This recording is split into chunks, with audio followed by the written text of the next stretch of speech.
Well, I did. The only thing that happened is that to start at Fat Tuesdays, okay, and that'll give you an idea of exactly what's happened. After I had heart surgery, and Yes, after I the know. heart surgery, I found out that I had arthritis real bad. I knew I had it, but I didn't know I had it that bad. In the hands? In the hands, everywhere. And so I decided that what I would do is the doctor's saying that I won't be able to bend my. Playing with 3 fingers on the. Well, I'll show, What am I I'll asking show you? you. Yeah. I'll show you. Just That's amazing. it is. It's amazing. And where are you playing? I say you're playing clubs. On and- Fat Tuesdays. You're playing that every Fat Monday Tuesday. night. Yeah. That's So I took wonderful. that job, and over a period of time, hoping the audience would, I didn't explain it to the audience, I just did it. Hoped that the audience would bear with me till I learned to play the new way. And the audience didn't know from, They didn't know there was only 3 fingers. that they didn't, Do you videotape all the shows? no, these are all audio. We Oh, were those are audio tapes. videotaping. Yeah. These are videotapes. You Yes. do it all on videotape. Yeah, but you're taping audio only. Taping audio only. Yeah. And so what happened is that I just audio taped it on cassettes for the first 2.5 years. And when I figured now I'm getting to play the shit out of this guitar, now I think I'll go to work. So now I brought down the engineers and the digital stuff and started to lay down the stuff for Blood. How many people are you playing with there? Is it, I have a trio, just a guitar and a bass, and you play every Monday night? every Monday night. Now this, I'm getting to Joe Bushkin. Yeah. So everybody's down there. So Monty Alexander's down there, so Frank Owens is down there, and Hank Jones is down there, and Johnny Bush is down there, and they're all there. You mean they're just hanging out, or Well, they all come down to hang out. They play a little bit They too? play a little bit. Oh, yeah. So I set up the piano there and set up an extra guitar. So when Johnny Smith walks in, or Chet Atkins walks in, or any of the guitar players, Pat Martino, George Benson, they all come down. Yeah. So every guitar player that I know, a man, has been down there, and they all sit No in. So kidding. the Jimmy Page sits in, and, Wow. and Mark Knopfler. It just goes on and on with rock guitar players and jazz guitar Are players. you playing this Monday night too? or- Yeah, every Monday night. And every Monday night, practically every Monday night, I don't want to say every Monday night, because last Monday night one didn't sit in, but the week before that was, I have to think back, there's so damn many that Wow. come in. Well, you mentioned. Okay, you mentioned so, who's who. yeah. So they just come in there by the Grove. So one night in walks Joe Bushkin. Joe says, I'm coming back into business again. I'm going to make an album. And I said, geez, that's great, Joe. And he says, I says, where are you going to make it? And he says, I figured I'd go over to NOLA. And I says, Jesus Christ almighty, Joe, you can't make an album over at NOLA. I says, God, they went out with button shoes. That's real. You can do better than that. I said, why don't you go to the power station, something like that. Well, he says, I don't have a producer yet, and I got to get a producer and everything. And he says, I'll take heed to what you said, you know. So he come back in there the next Monday night. He sat in, he's playing some stuff, and we're knocking it off pretty good. And I said, how you doing with your album? And he says, well, he says, you're right, NOLA is not so hot, but I just can't find a place where the piano is right, and so on, so on, so on, so on. I said, well, I got a studio. I haven't done an outside date. I said, I only do my own stuff there.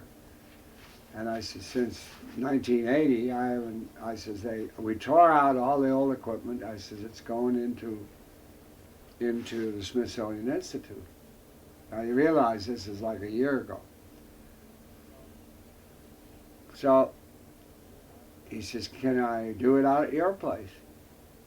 And I said, what do you intend to do? He says, I don't know.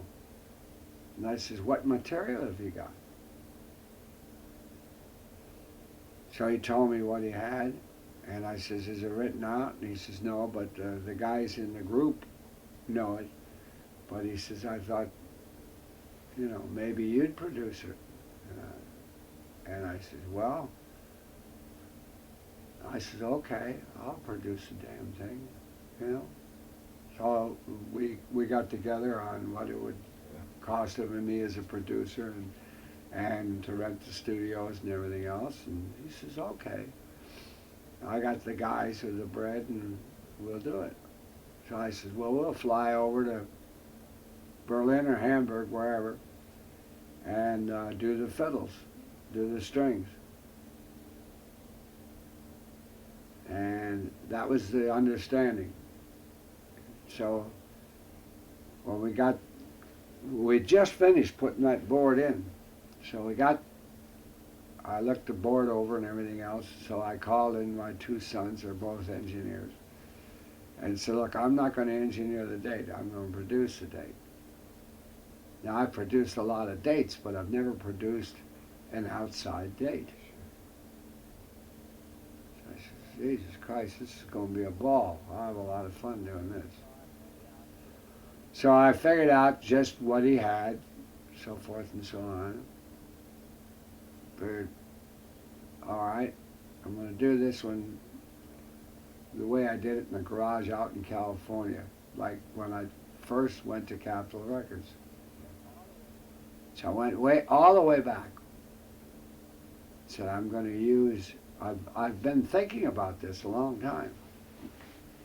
I'm not going to use the microphones they're using today because I hate their mics. Now there's some great mics out there, but I'm talking about the typical run-of-the-mill now. They're using microphones. They, meaning most of the industry, Yes. are using microphones that were made to fit the music, the rock and roll music of today. Did you eat, by the way? Yeah, I've eaten. So You go did right eat? ahead. Yeah, you go right ahead and eat, yeah. Because you want some oatmeal, No, you got some No, oatmeal. thank you. I just had lunch before we called. Oh, okay. Go ahead, you go. So I'm not boring you with this stuff. No, no, Okay. no. So what happened is that I said to my two kids, Gene and Russ, I said, hey, and a couple other engineers and assistants that were here, I said, I'm going to do this different than what you're used to doing. He says, I want you to dig out all the goddamn old mics. I want you to dig out all the ribbon mics. They could find them? Yeah, they could find them. Yeah.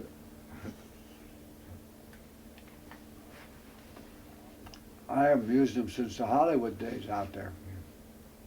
I knew what a great mic they were. And I'd worked the mics over. Over the years, Yeah. I'd found how to update the mics, which I'd done, put all new ribbons in them and so forth and so on. So this would make a lot of guys happy at Capitol that are long gone. But they would crack up because it's so ridiculous. So instead of having a mic like you're looking at, like I'm looking at here, no, they use these great big old bastards, right? So, person knows nothing about mics. So whatever you put in front of him, He's just going to play the other- session. but the musicians kind of look at it and say, Jesus. One guy, I heard him say, it was 1934 since I saw a mic like this when I first came to New York. Another guy says, why in the hell is he using those? Maybe it's for pictures. So I pressed the button and I says, hey, you guys, we're actually going to use those mics. If they don't work, I says, I got some brand new mics here. And I said, we'll be using those, but I want to try. So we did. In the meantime, my sons are asking me, are you sure what you're doing, Dad? They figured, Christ, I just went right off. You lost it. I went left. I made a wrong turn. So I said, that's what I want. It's exactly what I want. The Audio Engineering Society, Record, Reproduce magazine, Mix magazine, almost all of the electronic magazines that I get are all talking about this, what I did. And what they're saying is that we have to reevaluate what we're doing because of digital. It sounded so good.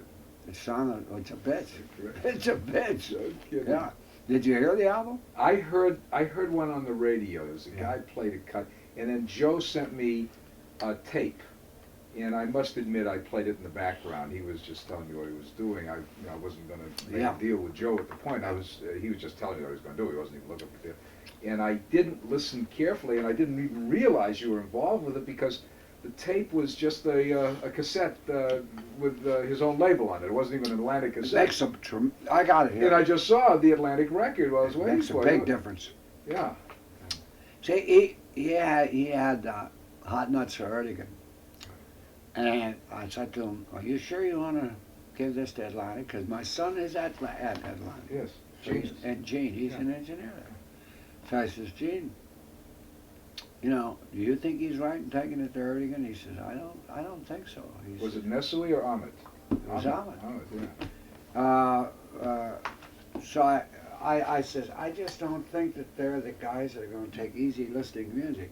No. That's what this is. No, they're they're deeply in a rock and roll thing. They don't even know the stations that take it to. Yeah. I says, the guy who runs with it under his arm, I says, this is absolutely a freak for them. So nothing really happened or has happened with it this year? What happened with the album is it just went to sleep. Came out and What I expected it to do. Stillborn, yeah. Yeah.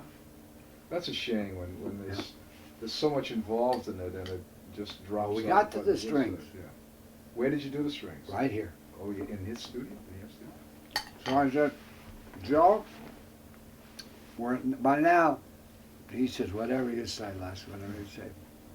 The album come out so great that now we got to go to strings. And I says, hey, I got it all figured out. So I says, who do you want to do the strings? He says, you know Abe Osler? I says, Christ, I know him real well. I says, the only strings I ever used in my life was with Capitol. And I says, I did those with Andy Wiswell. We did them at 40 whatever street, 6th Street, whatever it is, at Capitol. Then I says, Glenn Osler did the arrangements. I says, he's a bitch. So he says, where do you want to do them? So I says, you have them write them up and we'll do them right out here. So my sons come on me again and they says, are you sure, Dad? Jesus, the ceiling's low and this and that. And I says, look, I says, there's going to be no problem. How many strings? 8. 8 strings. That's all. That's it. I didn't overdub them or nothing. Yeah, So when Glenn come in, I set him up in a horseshoe. And he said, Glenn says, well, we run them down. I says, great. I says, why don't you run one down, make your changes, go to 2 and 3, and then go through all 8 and rehearse all 8, and then we will do them. I think they did 8 out of the 12. 13. I said to Gene, I says, hit the button. You take the rehearsal? We tape the rehearsal. So Glenn run them down, and they're out having coffee, and they're going to go back in and do the masters. And so I said to Glenn, it's all finished. We got what we want. He says, it's just a rehearsal, Les. Now, during the rehearsal, I did take and say to him, will you raise that an octave? All right. So you were playing around during the rehearsal? Yeah. Getting what you wanted. Got the whole thing, and they were done a half hour before the rehearsal. The first half of the session. Never After- before and never again. It would never happen again. And the fiddle players, the string players were all saying, we've never heard strings sound like that Through in our life. those driven microphones. Yeah, of course, because we had that big, and so one violin player says, geez, he says, you mean to tell me you're going to put that rock right up against my Strat? My Strat? I said, look, I guarantee you it isn't going to fall. And right, here's his violin, right here is the microphone, you know, now close mic, everything like less than 6 inches, 3 inches. And the violin player with this goddamn 44. Joe Bushkin was like this, Right up there. and no mics on the piano. I invented a mic, okay, and I use that on the piano, and it's a bitch. Now I'll just play a couple of the things of the album. The album came out, and it was a killer. Terrific. And it's too bad it lay there. Though they should do something with it. They should license it to someone or do something like That's that. what last time I saw Joe, I says, what'd you do with that album? And he says, well, I'm trying to get it away from Erdogan You now. can get it back, pay him a royalty on it. That's what I told him. Absolutely. That's what I told him. I says, you know, put this in the, you're in the wrong pew. You're in the right Mail church order. in the wrong Do pew. mail order, go with another label, got it. smaller label, something like that. You got it. Because I'm trying to, I have Blue Note. And I got, You have? Yeah, Blue Note is one of our labels. We bought Jesus Blue Note. And Christ so almighty. I got Bruce Lundvall running it, kind of, and he's got about 14 active artists. You got Stanley Jordan, Bobby McFerrin, I he's know. got I know. Turrentine, and He did a date out here. who? Lundville. Lundvall did? No? Yeah, he didn't pay me. He didn't pay you? I got 7 goddamn reels of tape upstairs. I With was who? What chasing that bastard all over. What artist? The saxophone player, Benny. How long ago was this? It was the first date we did out of here. I mean, a couple of years ago? Mm-hmm. Oh, because I More just... than that, I thought he was with Island Records or some other. Bruce Lundvall? Yeah. The tall guy? I don't know, used I to be never at met him. CBS? Jeez, that doesn't sound like him. Yeah, it's him, all right. He- There's no question He's about the it. president of Manhattan Records, and He ran off, never paid his date. wow. My son chased him around, Gene. How could that possibly be? Oh, Because it- he wasn't paying for it, the company was paying for it. He never paid for it. No kidding. I have, Well, before it we just leave- says Benny up there on 2-inch tape. Okay. And I just saw it the other day and I said, Before I leave, you give me a little rundown on that. I will. Let me tell you what I'm here for. Go ahead. I'm writing a book. I thought I was going to write. For years, I ran Warner Brothers Records. I was president of Warner Brothers Records. I know that. 20 years. And then I got out, and I was doing some things with Warner Communications and sports, and people came to me to write a book. Ran them up. And I didn't want to write my own story, ain't that interesting, but I thought I'd get people to talk about in our business, like Studs Terkel does. He writes these books about oral histories.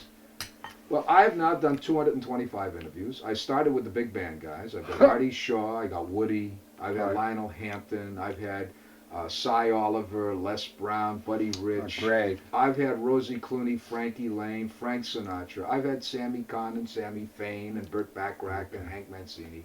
I've had Mick Jagger and Paul McCartney and Jan and Dean and the Beach Boys. And I've done They all Billy come down there too, Yeah, Beach Boys yeah, down there. so I've done 225 interviews. This book is coming out next year, and Should it's be just kind of talking about how it was, any stories about what it was, and I'll ask you a few questions, and Yeah. it will just go. I did, Perfect. and yesterday I did Ahmet Ertegun. I did 2 hours. What stories, Les? What stories that guy has about Oh. Ray Charles Yeah. and Big Joe Turner and Mick Jagger and Eric Clapton and great stories. And Ahmet, they're going to celebrate the 40th year of that company. My God, he has been with that for 40 years. He started it while he was in college, Atlantic Records. There's a little kibitz, something to do, and then he was going to take his PhD and go back to Turkey. Erdogan and Joey Wexler and all. Ertegun. Then he brought in Wexler. Then he brought his brother Nesui in. Yeah. And they've 40 years. And we were partners with them because we bought them. 1968, Warner Brothers bought Atlantic. And so Yeah, I know. I was partners with those guys. and we made this one of the great record companies in the world, Warner or Atlantic, and we bought Elektra Records. And but I interviewed him yesterday, and it was a fascinating interview. And but I've done some great interviews, Bob Dylan and Bruce Springsteen and Herbie Hancock and Stan Getz and Dave Brubeck, Chet Baker. I work. That's Fat Tuesdays is with Steve Getz. Steve Getz, yeah. Well, Stan is just had an operation, and he claims he's okay, and so forth. I'm just going to ask you some questions. Okay. You just fire away. And just talk away. When you started playing guitar, what did you think you were going to be? Just a session guitarist, or go out and sing with it, or what was going to be? Just what I am. You mean a guy who was going to go technically? Well, I didn't know how technically I was going to go. But I knew. Joey asked a question nobody's ever asked me. Yeah. And the answer I gave you very fast. I knew exactly where I was going. When I was like 9, 10 years old, I'd already made up my mind where I was going to go and how I was going to do it. How come? Was the family in music at all? Or? No, family wasn't in music. From the time I started playing, I said, I know what I want to do. So I played a harmonica and a guitar, and I was a country singer. And I knew that one day I would become a top country artist. That's what it was going to be. That's what it was going to be. So I struck out of Waukesha, Wisconsin at 13 years old. Did you have any role models out there? Oh yeah. The first one to come to Waukesha that floored me was Gene Autry. And when Gene Autry appeared at the Auditorium Theater in Waukesha, I had another guy sit there with a flashlight, and he turned the light on my paper, and I had the fingerboard all drawn out. And when he played a chord, I put the dot there with one finger. And then I'd have to wait until he played F again and put another finger down.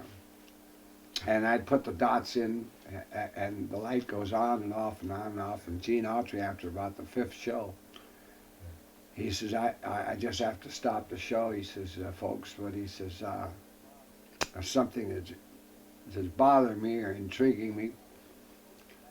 He says, every time I hit this chord, the light goes on the audience. He says, I can't figure this out at all. And so he says, can you tell me what's going on out there? So I says, Mr. Autry, would you mind playing that chord again? And I says, I'm trying to write down where you put your fingers. So he called me up on the stage. So I went up on the stage, and here I am, this little skinny little kid, and he laughed about it, and he handed me his guitar. And I took the guitar, and he says, play something. And so I did. And he made some comment or something like that, because it brought the house down. It was one of those things, you know, the little hometown boy. And let's say I was about 11, 12, you know, at that time. And he showed me the chords and took me in the back room, and he says, when you get ready, you just come down and I'll take care of you down in Chicago, so forth and so on.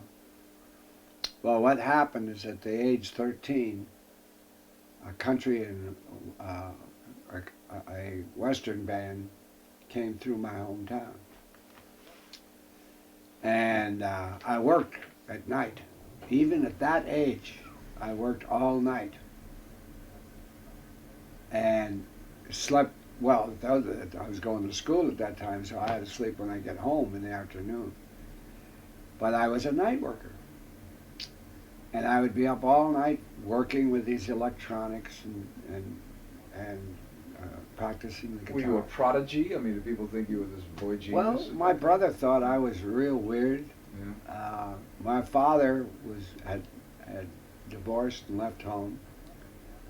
And my mother thought I was a genius. So that was where how I was brought up. I was brought up where I could do no wrong as far as my mother was concerned. She somehow justified whatever I did. If I tore the piano apart, it was for a reason. And look at him. He wants to know why. Well, my brother would go over and throw the light on, and if it didn't light, he would call an electrician. He wouldn't change the bulb. He never figured out why that switch was there, except that if you don't throw it, the light don't go on. Once you struck out and you left Wisconsin, was it hard? Was it a tough? Well, the very first time I left, they picked me up right in front of my door. I was just going to say there that I had a string tied to my toe, and it was on a spool of thread, and I threw it out the window, and I always did that in case of an emergency. And my friends, if there was a reason to pull that cord, it was because it had to be mighty important, otherwise don't wake me up. And they woke me up, and Harold Vinger says, there's a band out of Genesee, 9 miles out of town. And he says, the guitar player there, he says, is frightening. He's playing beyond the 3rd fret. And I says, there's nothing up there. He says, to hell there isn't. He says, this guy's going all the way up the fingerboard. At that time, I figured only the frets are just on there to make the guitar look good. It was cosmetic. So he drove me out there with my guitar and harmonica out to Genesee. I couldn't get in, so they lifted me in through the men's room window. And I hear this cowboy band. And when I heard him play, and I saw the guitar player playing all this guitar, and he was an excellent guitar player. Still is. He's alive today. Who is? His name is Joe Wolverton. He lives in Arizona. He's 82 years old. And so anyway, I stared at Joe, and Joe says, obviously you're a guitar player.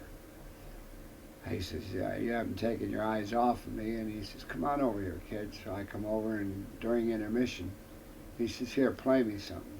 So I played him something. So he says, you think you could do this? And he played a run and went all the way up the board, and my mouth is open. He says, I'll be back here next Friday and Saturday. He says, will you learn this? And so he took a envelope, and he drew out the chord changes and so forth and so on. When he came back next week, I had him. So he says, boy, you sure learned that in a hurry. He says, next week we're going to be in Calhoun, which is 9 miles the other side of Waukesha. And I learned those. The leader of the band said, what's your name? And oddly enough, I got this shirt Monday night. No, not this shirt, another shirt. It's in the other one. It says, Rhubarb Red Lives. Someone brought it down to Fat Tuesdays for me. And he says, what's your name? And I says, Red Hot Red. And he says, would you like to do something on the show? I said, I'd love to. And so they had me stand on a chair, and I performed. And they left town, come back the following week. Now, that's 4 weeks in a row that they played the weekends near Waukesha. At the end of that 4th time around, the boss said to me, would you like to join the band? I says, okay. I says, what do you pay? And we're standing outside of this Pierce Cerro with the horns on it and the whole thing. Now I'm talking about deer horns, okay, cow horns, steer horns. And he says, how about $8? And I says, gee, I do better than that right here in Waukesha. Well, he says, I'll go the whole way. I'll go 10. That's as much as I pay anybody in the band. You'd be the highest paid guy in the band. If I went any higher than that, I'm not going to go any higher than that. So I still have to talk to my mom. Talk to my mom. My mom says, well, it's summer vacation and you can come back for school after that. Why, try it. I'll make you some cowboy shirts and we'll order a cowboy hat and boots and away you go. So they came and picked me up right in front of the house. First job was in Escanaba, Michigan. And I remember we had to play a radio station that was down an alley, and that's where they pull their wagons in to fill it up with feed.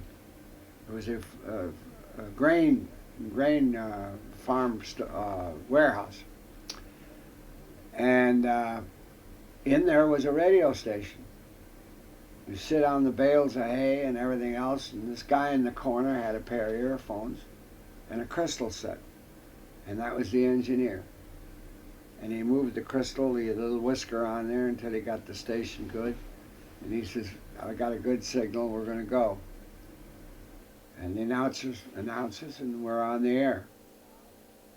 And if the bass player's too loud, they move him more toward the door in the alley.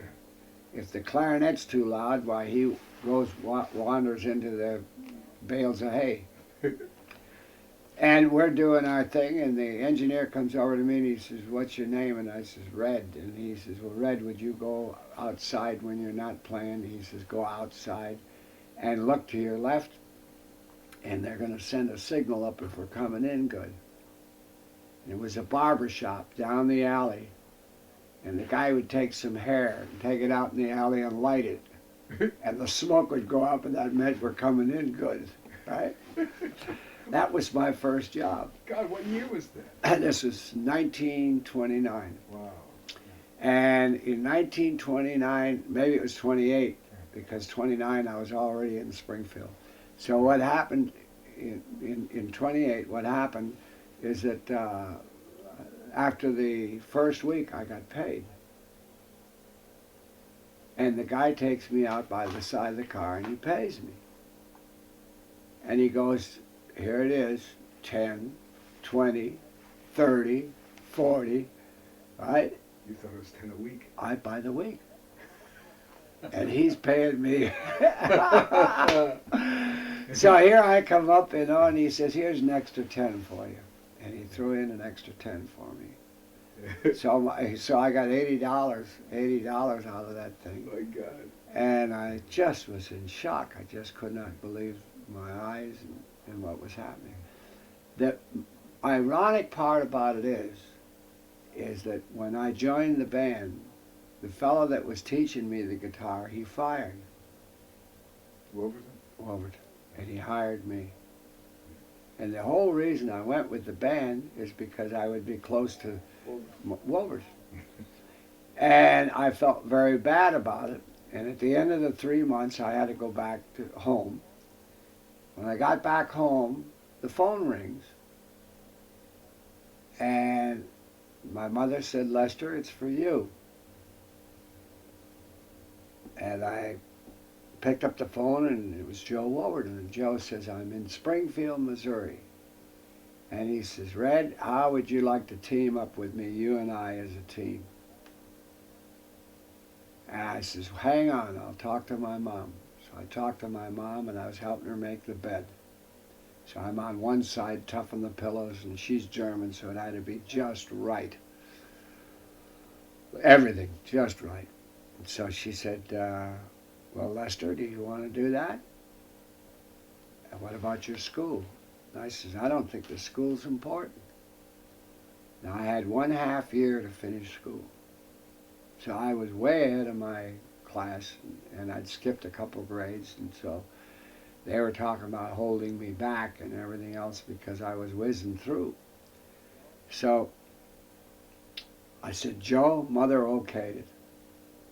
And Mother got on the Greyhound bus with me and took me to Springfield, Missouri, turned around and went back on the next bus, and I stayed in Springfield, Missouri, never to come back home again. Wow. And then, at 13. generally speaking then, from 1929, 28, 29, till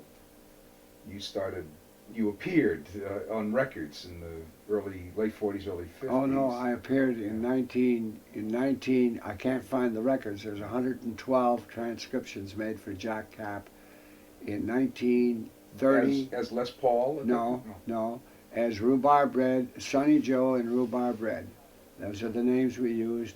We had worked our way from Springfield, Missouri to KMOX to St. Louis, from St. Louis to Chicago. In Chicago, Joe and I apiece made $2,500 a week. Wow. How come? Doing what? We're doing radio. We were on CBS. CBS. We were on NBC. We were on WLS. Out of Chicago alone, we were on 4 stations. And we were making, like I say, $2,500 a week. Plus I was working with Ben Burney. Plus I was working with at the big Yank work shirt company from the World's Fair. By 1933, we were the biggest thing in Chicago, making more money than anybody ever dreamt of in Chicago. Now you figure this is in the Depression. And my brother was making somewhere between $9 and $18 a week driving a truck. And I'm making $2,500. What was happening to you? Were you living crazy? I lived crazy as hell. I spent every dime either buying my mother's stuff, buying the girls' stuff. I was playing for Capone. I was now in Chicago. I now was approached with a decision. I had become now such a guitar player that I was equal to Joe Overton, if not beyond Joe Overton. I'd learned everything from Joe and the associates around us. I had studied very hard. And by 1933, I had to make a decision. I'm now working with Eddie South, the Dark Angel of the violin, playing jazz. I'm now working with Louis Armstrong. I am now working with Teddy Wilson. Shortly, within the year, I was working with Art Tatum, with Earl Hines. I was working with Roy Eldridge. And this is at night. And then I used the name Les Paul. In the daytime, making all this money, I was Rhubarb Red. On radio. Yeah, changed my name from Red Hot Red to Rhubarb Red back in St. Louis. From that point on, I was 2 people. In the morning, at 5, 6 o'clock in the morning, howdy, this is Rhubarb Red, and I did my hillbilly. And I still do it at Fat Tuesdays. Every Monday night I'll break into a country song and do that, because someone asked me what my first hit song was. And I'll say, well, the first #1 hit record I ever had was Just Because. And it was on Montgomery Ward for Champion Records. And I said it was a big hit in Deep Elm Blues. And you know, within 2 weeks, I was sent a copy, a tape of the record found in L.A. in MCA's warehouse. No kidding. And the contract. They zapped a picture of the contract and my sheet music. They sent me the whole thing. No kidding. Via some guy asking me that question at Fat Tuesdays. I says, well, the first was 112 transcriptions I haven't found yet, made vertical, which were made in 1931 at the Daily News Building in Chicago. The second record was made in 1936 as Rhubarb Red, and then I struck out for New York, never to use the name Rhubarb Red again. And what happened after that? I mean, you were no longer Rhubarb Red, you were Les Paul, but did you continue to be Powerhouse? I I quit my job as rhubarb bread. And when I did, the Atlas brothers, who owned Chicago, Ralph and Les Atlas, they pleaded with me not to do it. And I says, I want to play jazz. And I'm not going to be a guitar player, I'm going to be a piano player. So in 1933, I quit. And from 1933 to 1934, I played jazz piano for Ralph Gleason, Jackie Gleason. And I had the trio and the group that played for him while he was learning to become a comedian. I was learning to be a jazz player. Now I had the guitar hanging there, and I would stroll with the guitar and sing my hillbilly songs and whatever.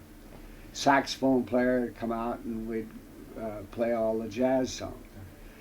So now I am converting over from rhubarb bread to Les Paul.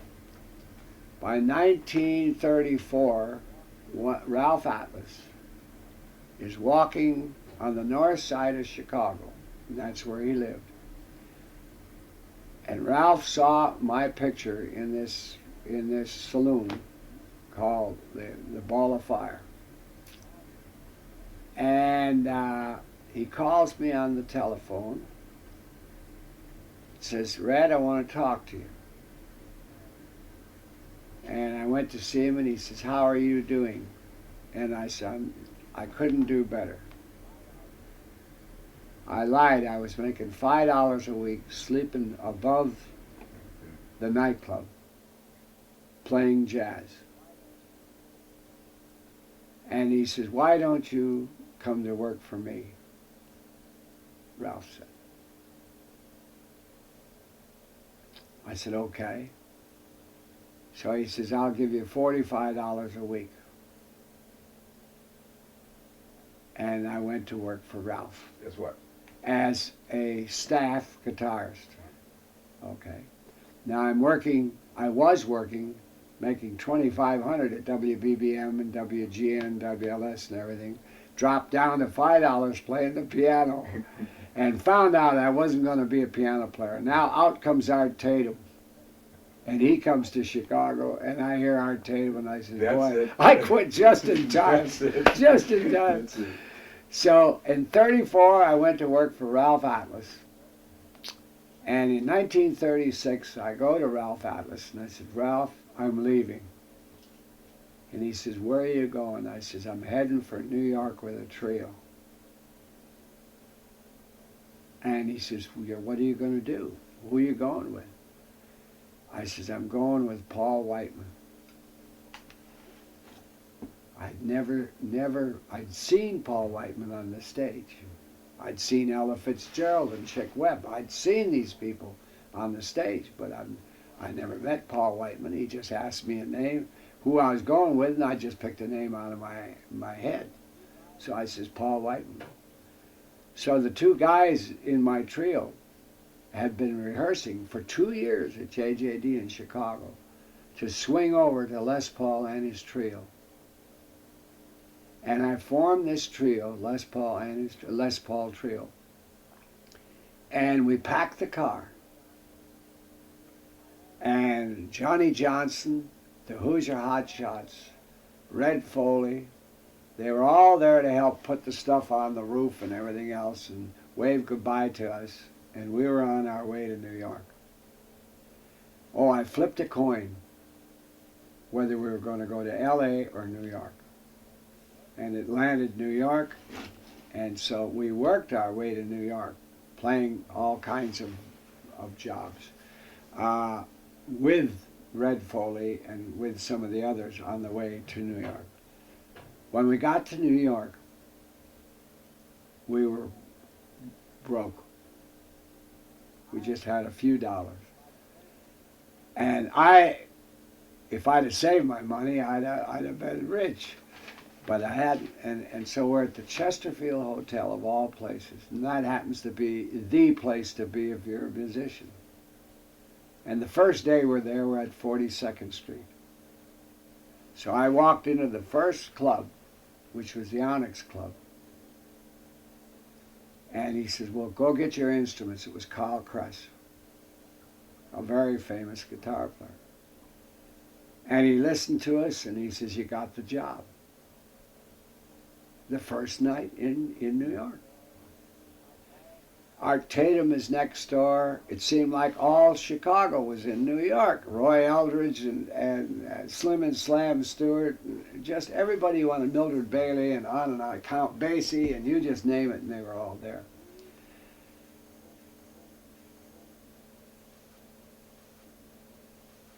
We, within 3 or 4 days, the other two fellows in the trio said to me, well, you're going to call your friend Paul Whiteman. I don't know Paul Whiteman. So I said, I'll have to look his number up in the book. So I looked it up in the book, and his office number was 53rd and Broadway. So when I called, they said, we're not interested. The girl at the desk says, unless you make an appointment, we're really not interested. And I know, speaking for Paul, that he has plenty of people not looking for anybody. And they hung up. So my two guys says, what did they say? And I said, come on right over. So I said, pack up the stuff and we'll go over there. And we didn't even have cases, you know. So we went over there to 53rd and Broadway. And we go up to the top floor, and it's Paul Whiteman. And I see him in the hall. From getting out of the elevator, you can look right all the way to one of the other doors between us. So the two guys said, thought you knew Paul. And I said, well, he just probably didn't recognize me being that far away. So who comes out of the door by the elevator but Fred Waring? And I says, geez, that's Fred Waring. So I walked over to Fred Waring, and I says, you're Fred Waring. He said, yeah. He said, what's your name? And I started to say rhubarb bread, and I said Les Paul. And I says, could we play for you? And he says, I got 62 Pennsylvanians I can't feed right now. And I says, well, the elevator's down in the basement. Can we play till it gets here? He says, I don't think I can stop you. And so we took our instruments and we played for him. And he says, get in the elevator. Now, he was up at Whiteman's to use the bathroom because his was being repainted. He had an enormous, the whole floor underneath Whiteman, where he rehearsed his 62 Pennsylvanians. And they had, at that time, the Ford hour. Okay. So he stopped the band and the glee club, and he says, something very strange has happened to me, but these 3 kids here stopped me in the hallway while I was taking a leak upstairs. And he said, they played for me. And he says, if you like them as much as I do, I'm going to hire them. So I said to the 2 guys, I said, we got the job. And we only knew 2 songs, by the way. Okay. So we had After You've Gone and one other one that I can't even remember now, something like Casey Jones. We did the number, and they all applauded, and we got the job. And then I told Fred we didn't belong to the union. And so Fred, he got us into the union. And of course, from Fred Waring on, it went up. So in 1939, a big thing happened. Fred Waring had formed an anti-recording deal with Tommy Dorsey, Paul Whiteman, Jimmy Dorsey, everybody, many of the people not to record, that it was going to ruin the business for the entertainer. I didn't agree with Fred. And so in 1939, I went to Fred, and I said, Fred, we want to record. We don't care what your thoughts are about this thing. We want to make a record. He says, I refuse to let you make a record. Well, and I'm leaving. So you have a contract. I says, to hell with the contract. You can't make us play. I'll play, but it won't be good. But you got to let us make those records. So he says, okay, go ahead and make your record. So I did. I made a deal with OK Records. And we did 4 sides, Out of Nowhere, Swanee River, Where Is Love, and whatever. And it got a review in Billboard saying that we were candidates to make one day become a big act in the record business. And the record reviews were very good. That was in '39. Now I knew by '39 I'd been living in Harlem. I lived in Jackson Heights, but I spent most of my lifetime from 1936 to 1941 in Harlem, playing with Lester Young and Chu Berry and everybody. And that's where I met Jerry Wexler. But that's where I met everybody. Because I'm playing now with Art Tatum every night. I'm playing with everybody, from 1936 on, with my electric guitar and the whole thing. And now there is no more Rhubarb Red. And of course, Lester Young and I were 2 that would get caught, I guess, the most. And we'd end up before the union. And Fred would squash the union deal, and he'd say, let him go, and they'd let me go. But it was $1,000 in those days if you were caught jamming. And they couldn't find Lester Young because he didn't have any money, so they took his horn away from him. So the union literally took Lester Young's horn away from him. Now, Dizzy Gillespie was just coming in. He was just a kid sleeping in the park. And anybody you want to name was there. Up in Harlem, that was the nest. That's where everything grew. And you were a peer of all those people. I was absolutely at the beginning of the jazz world. Who else was around? Charlie Christian was around? Well, Charlie Christian, I took a vacation in 1937. I went back to Waukesha on my vacation. And my mother, now I'm with Fred Waring, we're on 5 nights a week. At 7 o'clock and 11 o'clock. 7 for the East Coast and 11 for the West Coast. Okay. And my mother, I expected her to be just absolutely overwhelmed. And when I got to Waukesha, she says, why don't you leave that band, Fred Waring and his Pennsylvanians, and go with a good band? And I says, Mother, Fred Waring and the Pennsylvanians 5 nights a week on NBC, and I'm featured twice a week as Les Paul and his trio. And then the other times I'm in the band playing, 16 bars of this and that. I says, this is heaven. And we're making $300 a week. And she says, no, Lester, there's a band out in Tulsa. Tomorrow night I'll show you what you should be doing. And she tunes in, and here we are listening to this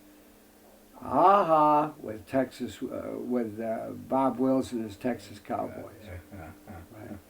She says, that's where you belong. So I'm intrigued, because Mother usually doesn't say something unless it means something, and there must be something behind all this. Now, this was a Western swing band. So I said to my bass player, he was on vacation with us, you want to take a ride out to Oklahoma? So we went out to Oklahoma and sat in with Bob Wilson's Texas Cowboys. And afterwards, we were at a little beer joint. And in this beer joint, it was dry out there at that time. And it was dry last time I was in Oklahoma. It's been dry for a long time. Well, anyway, at that time, a little kid, little skinny colored boy, looked up at me and he says, Mr. Paul, I really like your music and your playing and everything else. Is there any chance that I could sit in and play your guitar? And I says, can you play this thing? Yeah. He said, I can play it. It was Charlie Christian. Wow. Okay. And that was in 37. And later did he appear in New York? And later he came to New York. When he came to New York, he looked me up right away and he says, John Hammond brought me there with Benny Goodman, for Benny Goodman and everything else. So he says, where do I get a guitar like that? And I says, we'll order a new pair together. I'll get you with Gibson. And so the Charlie Christian pickup was born and the Charlie Christian was born. And of course, he only lived for a few years after that. And he died over in Staten Island, and he was in the hospital, and I got an electric shock, and I was in the hospital at the same time. We used to call each other. How you doing, Charlie? How you doing, Les? When did you leave Waring? At 41. 41, and then what happens? Well, military service? I was heading for Bing Crosby, and Bing had never heard of me, just like Whiteman. And you asked me early in this interview, did I know where I was going? Yeah. I knew exactly where I was going. And I'm leading right up to Capitol Records. Sure. Okay. So I said I'm going with Bing Crosby. I got in Chicago, and the Atlas Brothers says, look, we'll make you a musical director, and we'll put you with Ben Burney, and you got the run of the place, and we'll give you $1,000 a week. And I says, I really don't want that. I want to go with Bing. Well, try it.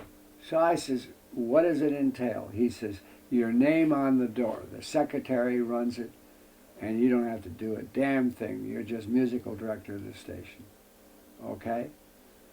So I says, well, I can't lose on that. And then the rest is extra money with Ben Burney, which is some $500 more. And whatever it is. So I'm making almost $2,000, damn near as much as I made 10 years prior to that in Chicago. But I'm totally convinced not to go back to country and western music. Not to go that direction. I'm on my way to Bing Crosby. So I'm with Ben Burney, and Ben Burney says, where in the world did you come from? And I said, I was with Fred Waring. I'm on my way west. And he says, well, I live in California. He says, I'm not feeling well. Would you like to take my band over and become Les Paul, all right, and the lads? And you take my music, you take my arrangers, I'll teach you everything. And I'm going to retire. And he says, in the meantime, I'll give you $75 a week when you're not working. Okay? But he says, you can go to work right away. He says, you're a natural to take over this band. Ben Burney became ill. And by train, he went to California. I drove to California with a trio and said, okay, we're going with Bing Crosby. When we got to California, we spotted where NBC, by the way, I was just out there at that corner, and gave a speech down in the basement, is all the equipment from RCA. I don't know if you know that. Under the bank building? Oh, yes, yes. You know about it? Yeah. Yeah, okay. It's not under it, but it's just... Yeah, it's right there. It's right there. So, what happened is that I parked in the parking lot, and I saw where Bing Crosby come in on Thursday.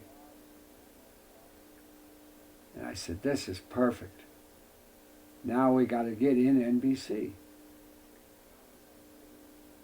And so I figured out what time they broke. And when everybody was breaking to come out for a break to get something to eat or drink, we'd back in. And so we actually backed in when everybody was coming out. And the guard says, "Hold it, where are you guys going?" And the bass player yells, "We forgot the music." Now he's pushed his way in. I'm on the outside, backing up the rear to make sure the other two guys get in. I had piano, bass, and guitar. We are now in NBC. We walked down the hallway and we're looking at all the things and we'd never seen. We'd never been in there. And finally I see a studio. And it says F. And I says, let's look in there and see if anything's going on in there. Nothing was in there. So the lights were on. Here's a big studio. Not as big as the ones I was to see a little later. But it's right across from where Bing was. Bing was in B.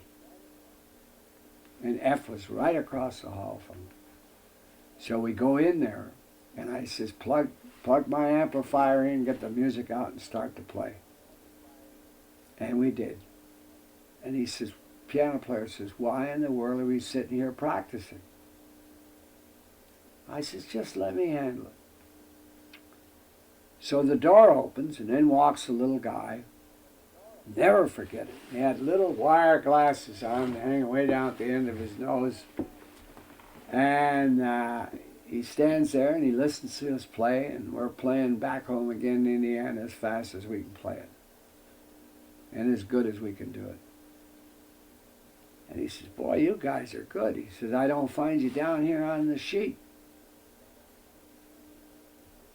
And I says, "My name is Les Paul." And he says, "Well, I'm Billy Gelcher." He says, "I'm the contractor here, musical contractor for the station." But he says, "I don't see you listed." "The Les Paul Trio." "Yeah, Les Paul Trio." "Well," he says, "you sure you're in the right place?" "Oh," I says, "we're in the right place, all right, Bill, but," I says, "I got to talk to you." So I explained to him what we did, that we backed him, and he laughed. And he says, "This is the damnedest thing I ever heard." He says, "Let me call the musical director." So he gets Tom Peluso, the musical director of NBC in Hollywood. So Tom comes in and he listens and he says, "My God," he says, "you guys are really good." He says, "You got a job." In the meantime, he calls Sid Strotz.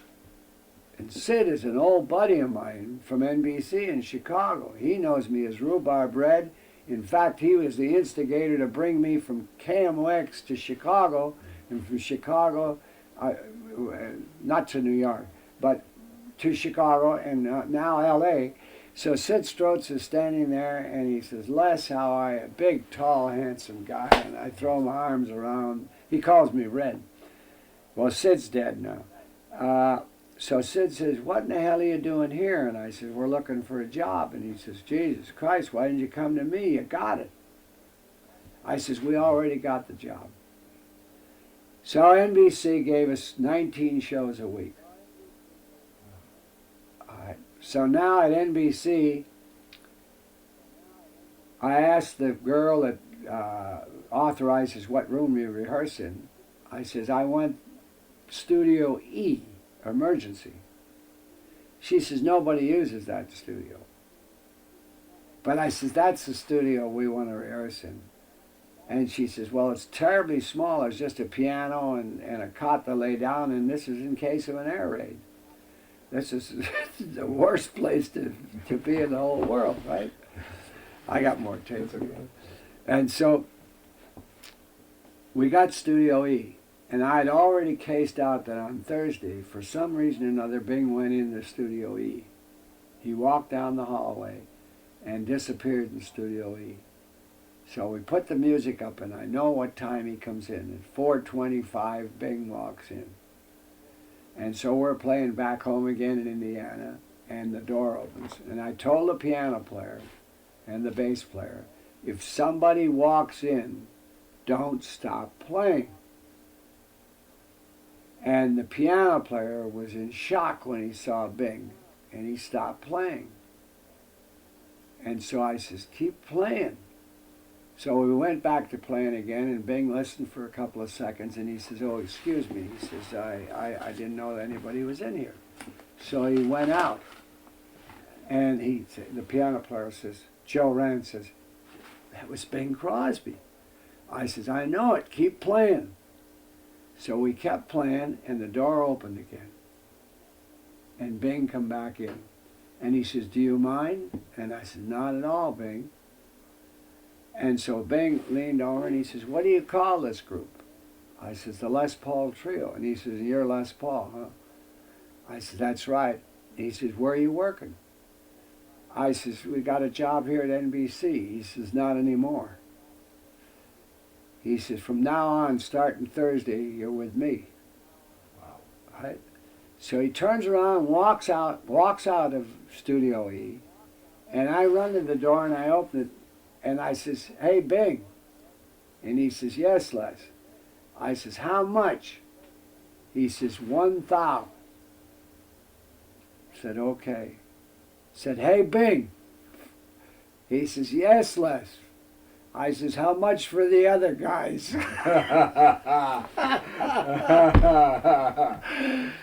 So he says, I'll talk to Trotter, we'll put him in the band. We'll put him in the band. Isn't that amazing? Isn't that an amazing thing? And then you stayed with Bing? I stayed with Bing, went into the service. They heard me with Bing. And Meredith Willson came to me and he says, hey, if you're ever inducted, and I says, I'm already inducted. I says, I've got my notice. I'm already called for. And he says, well, I'd like to have you with an organization we're forming called the Armed Force Radio Service. And he said, it isn't started yet. There's Colonel Lewis, and he's Captain Meredith Willson, and he says, I would love to have you. And I says, well, you got me. And he says, well, then I don't want anybody else to get you. So he says, I don't want you to go in the Signal Corps, so don't be too smart when you're inducted. Okay. And I said, well, I've got a problem. I says, Orrin Tucker wants me, Glenn Miller wants me, Wayne King wants me. So I named all the guys. Eddie Peabody wants me at the Great Lakes. I says, I've already called them, and they're all requesting me, so I'm going to go with Glenn Miller. I'm going to go with somebody, one of those bands. And I says, I'd much rather stay here. Now, the Armed Force Radio Service, I was living on Gordon Street. And on Gordon Street in Santa Monica is the Armed Force Radio Service. On the very street that I live on. You talk about... Well, anyway, Meredith made arrangements. It's a long story, and it's a great one for my book, okay? Yeah, right. And it tells just how I got with Meredith Willson. So being with Meredith Willson, my job with Meredith was not only to play in his band, but to have the Les Paul Trio, and to pick the artists that are going to appear on the different shows. So he says, you seem to know everybody, Les, and when it comes to the music, we're going to leave that up to you, Les. And so one of my jobs was to find Roy Eldridge and Art Tatum and Count Basie and bring them in for Jubilee, to bring them in for Command Performance, to bring them in for Mail Call. In the meantime, I played for everybody in the armed forces. So I was given a phone book with everybody's name in it. So if I wanted Art Tatum, I looked under Art Tatum. But if I wanted Groucho Marx, I got Groucho. I had the phone book for everybody known to man. It's around here somewhere. That last couple of years or something like that? Huh? That lasted a year or two? That lasted for 2 years and some 3 months that I was in the armed forces. But while I was in the armed forces, I'm now playing for Bing, for everybody else. And I've got the best job that you could ever dream of, because I'm just now in a position to know everybody. So when I do get out of the service, I'm in a tremendous position. Now in the armed forces, I probably made more records than anybody in the armed forces. Because not only did I do my stuff alone for my trio for the armed forces, but I was doing it with Jubilee, I was doing it with Mail Call, I was doing command performance, and on all these shows, I would be featured. So I was hitting the whole world during the war. So anyway, when I got out, I went back with Bing Crosby. I was working with Johnny Mercer. I was working with Frank Duvall. I was doing the 5 top shows out of LA. And along come Norman Granz. And by now I've built a recording studio in my backyard at Curson and Sunset. And I've put in the equipment that I thought that would be necessary to make a good record. I had just finished making a record with Bing Crosby called It's Been a Long, Long Time. And it was a hit. And when we made the record, Bing and I went next door to the Grotto. And we were having a beer and a salami sandwich for breakfast. And it was about 8:30 in the morning. Bing said to me, "How'd you like that date?" And I said, "It's all right." He says, "I noticed that when the cap asked inside what you thought of it, what I thought of it, I said it was fine." Bing's saying this. But he says, "You didn't answer." And he says, "I saw that you acted like it could have been better." And I says, "Bing, it could have been a lot better." I says, they're recording with a nail and some sawdust here. I says, they don't know what they're doing. They really don't. And he says, "Get in the car." And we drove up Sunset Boulevard, and he says, "You pick the place you want, and I'll build you a studio. The Les Paul House of Sound. How's that?" And as we drove around, he gets right up to where I live. And I said, "Bing, really I only want to play the guitar." But he says, "You know electronics." By now I've built his whole sound system in his home, Bing's home. Also for Kay Kaiser, also for Ginny Sims, also for Andre Previn. So not only did I know everybody, but I'm deep into electronics and everything else. And by this time, I'd made up my mind, and I said to Bing, "I don't want to build a recording studio. Thanks a lot, Bing, but I'm going to just hang in there and play the guitar." So I says, "Okay." So we went back to Melrose in the parking lot across the street from the Grotto. And I came home, and my 2 friends were waiting there in the backyard on the swing. What happened, Les? I said, "Oh, we made a record." I said, "It'll probably be a hit with Bing's name on it." You know, and Long, Long Time was a big hit. And I says, "Bing spent a couple hours trying to find a studio, a place to build a studio for me." He said, "Why the hell didn't you take it?" And I said, "Nah, I don't want to get involved in that."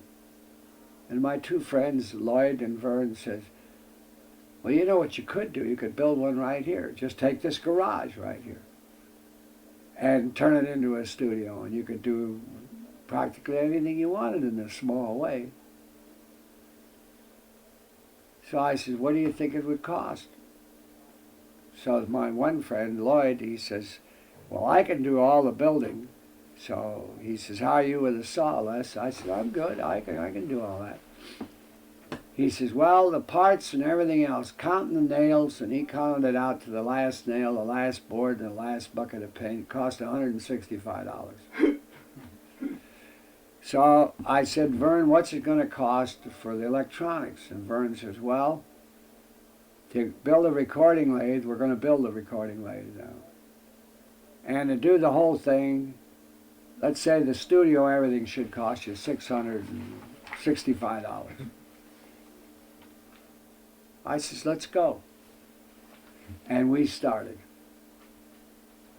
And we built that studio in the garage. And out of that studio came, I don't know how many artists that went with Capitol. And at that time, I wasn't with Capitol yet, but at that time, Capitol Records was above Glenn Wallach's, Wallach's music store, upstairs. Now this is 45, and I'm now doing very well. I've done Jazz at the Philharmonic, which was a big, big hit. That very first record ever. Okay, so not only was I the first to do TV out of New York, but I was in 1939, but I was the first one to do a live performance, a jazz performance from the stage. They'd never done that before. Norman Graves was the first to do that. I was the only white guy in the act, and I was the only fellow in the armed forces to play with at that time. I had to wear a uniform. Meredith would not let me take my uniform off, but he let me play the date, which turned out to be very successful. Back to the story. We built the studio, and out of the studio came Judy Canova, was the very first record ever made in that backyard. And then a little guy named Freddie Stewart, who went with Capitol. Then Herb Jeffries, of course the Andrews Sisters, Bing Crosby, Gene Austin, Recorded in this $800. Pee Wee Hunt, Calvin Jackson, Andre Previn, everything out of this little garage. Okay.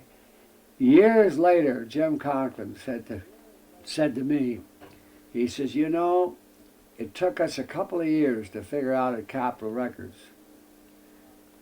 that when we got a record that was made in your backyard, we signed up the act, and we were signing up the sound, not the act. And he says, you got such great sound, and you had a way of making these guys, bringing the best out of the guys. He says, we took that same artist, put him in our studio in radio recorders, and did it for Capitol, and then we dropped him. And he says, Jim Conklin will tell you this. I'm sure you interviewed Jim. Well, Jim said it took about 2 years before we figured out where was that recorded. That guy sounds good, you know. Okay, so we had the Peggy Lees, we had everybody in the backyard. And how about your own career at this point? My own.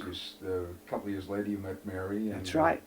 Mary started. I lifted her through the window in the backyard. And what was she? Was she a singer? She was a singer at KNX on a barn dance.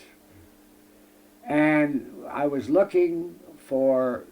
I forgot to mention this, but when I was with Bing, I also kept my 19 shows on NBC. Oh boy, local shows with them? No, they were network shows. Sustainers. Yeah. But I kept them there because it kept us doing a place to rehearse and a place to listen to what we were doing. So that when we did it for Bing, and nobody knew it, it went to Kalamazoo, it went to Terre Haute, Indiana, it went to Albuquerque, New Mexico, went to whatever wanted sustainers, yeah. And so consequently from that studio and meeting Mary, her name was Colleen Summers. I decided to leave Bing and to go out on my own. And all the agencies could tell me is that I must leave California and go east because that's where it's happening. And they were right. It was not happening in the west, it was happening in the east. And so I said, okay. And so I got a job with the Andrews Sisters to go on tour with Lou Levy. And so that got me into the Paramount Theater. Now, I'd played with Fred Waring at the Strand Theater, the Capitol Theater. I'd played a lot of theaters. I had a lot of training. But I didn't have the training like I felt I needed and wanted, and that was just to get out on my own now, because I could see I could go no farther with Bing. That was the tops. You do Thursday night with Bing, you do a number, and that's it. And the same with anybody else. I was with George Burns and Gracie Allen, and right in the middle of their show. They'd say, here now this is Meredith Wilson's orchestra featuring Les Paul. And I would do a number. And for that minute and a half with Burns and Allen was just something where I could go to the bathroom if you wished, or make a sandwich, and then come back and listen to the radio. So I found that I had to go east. And so I did. And when I went east, I found that that's where the shows were, that's where everything was.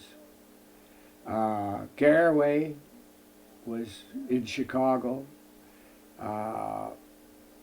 The shows in New York were just beginning, as you know, in the mid-40s to the 50s.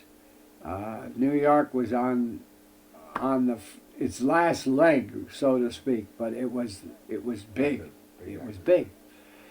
And so when I came to New York, the breaks started to happen.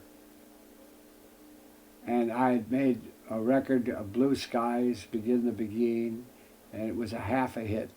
It's what Jack Cap called a bass hit. When I joined Decca in 1945, Jack Cap said to me, I'm not looking for a home run hitter, I'm looking for a bass hitter. And I says, well, you want to run that by me once more? And he says, Perry Como is a bass hitter, not a home run hitter, a bass hitter. But he says, I'd rather have Perry Como on my team. I like Dick, he got Dick Hames. Yeah. Okay. He was interested in Peggy Lee, a bass hit. He was interested in bass hits. He was in a lot of bass hits. He had the home run hitters. He needed in bass hitters. Yeah. And the bass hitters, he says, if they sell 250,000, he says, I'm happy. So I want the Carmen Cavalleros, I want the Les Pauls, I want the bass hitters to fill this up. That's what I want. And so with that in mind, I went with Decca Records. And it proved to be very, very successful. Now I come east, and I get Guitar Boogie Woogie and so forth and so on, and they're just bass hits, and they're moving. This gal that I hired auditioned for these country shows followed me from town to town. And when I'm east, she's east. And I'd say to the trio, it was actually a quartet, Les Paul and his trio. I now have Paul Smith playing piano. I have real good musicians, and we're really big time with the group. And I said, you want to peek out that curtain and see if that gal's in the front row or not? Yeah, she's there. She followed me from town to town, from town to town. And this went on for almost 5 years. Oh. Did you ever talk? Did you? Oh yeah, yeah. I talked to her, and we'd get together and everything. But I was married and oh, I see, yeah. and didn't want to get too involved. And she followed me and followed me and followed me. If I was in Boston, she was in Boston. If I was in Chicago, she was in Chicago. Finally, it got to the point, well, it got serious. But Mary and I called her Mary. I named her Mary way back in California in 1945 as Mary Lou on one of the sustainers, the hillbilly shows. And I did 9 Rhubarb Red shows just for fun of it, just for the fun of it. Because they didn't want any more Les Paul trio. 19 shows were too many. So 9 of them were Rhubarb Red and the Ozark Apple Knockers, and I did those. What happened is that Mary and I were going pretty steady now, and I said, I've got to do something with my quartet.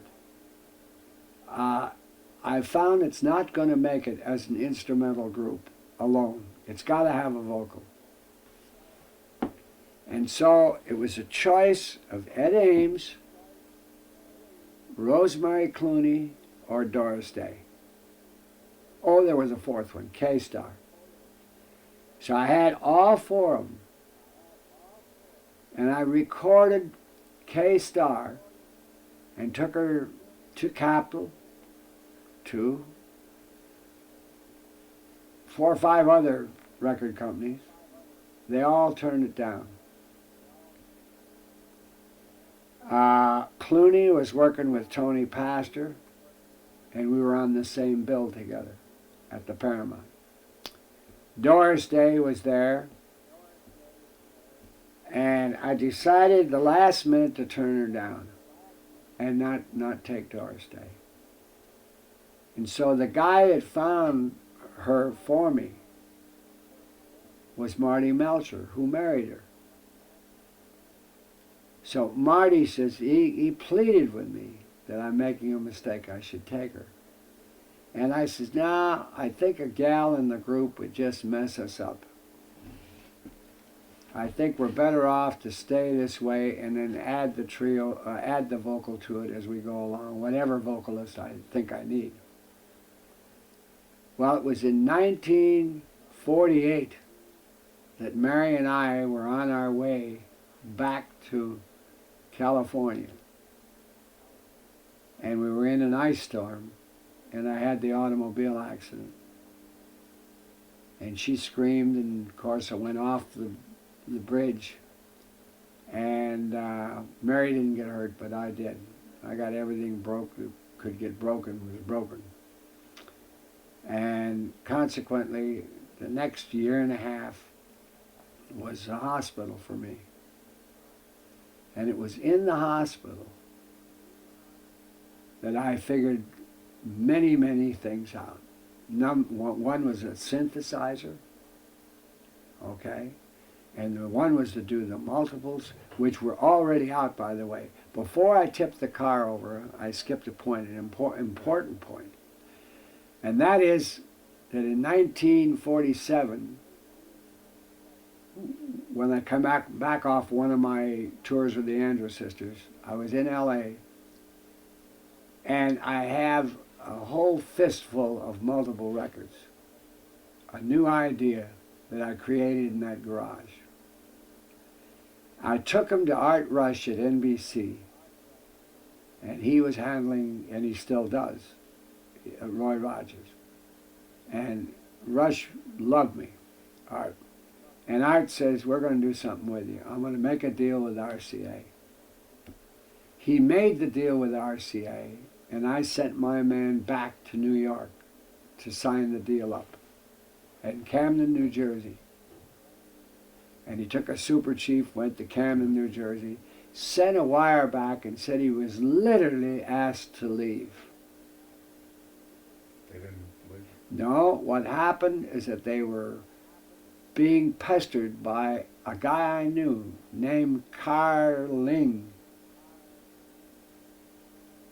Carling. He had a magazine, and he was down RCA in Camden bugging him until the president says next time he comes in, ask him to throw him out.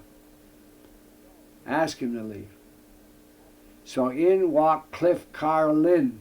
Oh, God, the wrong guy. They threw him out. Ah.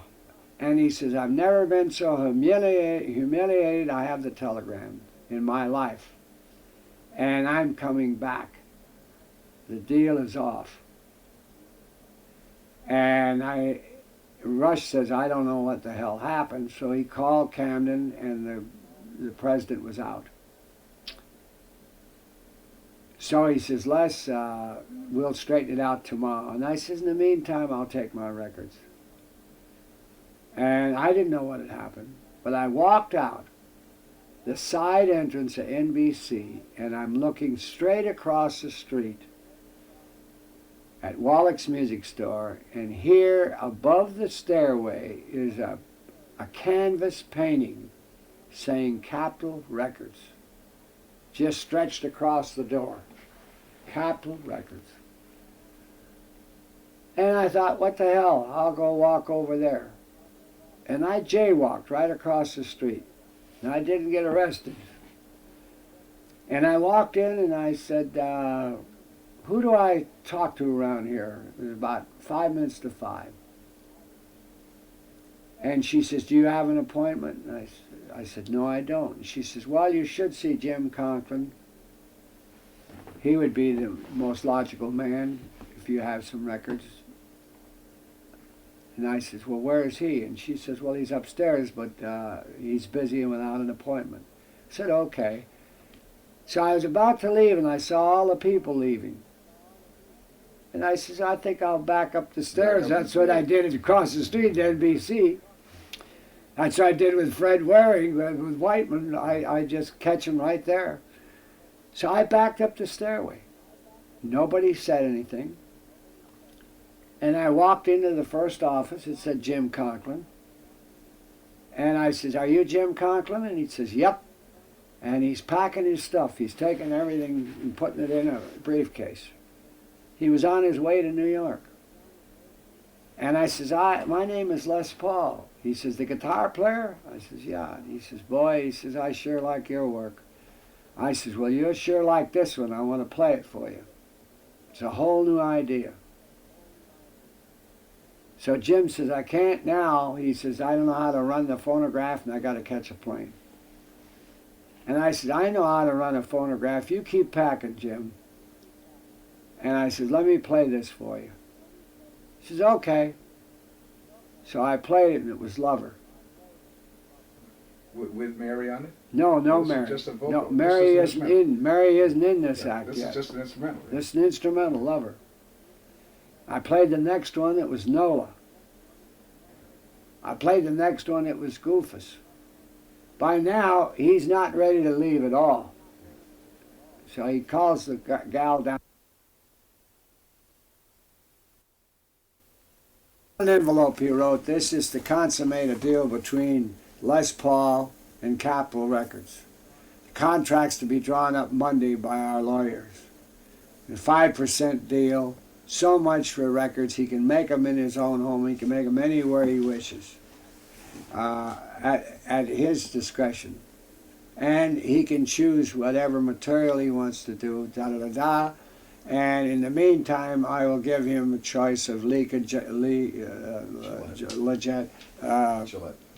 Yeah, I knew Lee from Chicago. And Boyle Gilmore, and on and on and on and on.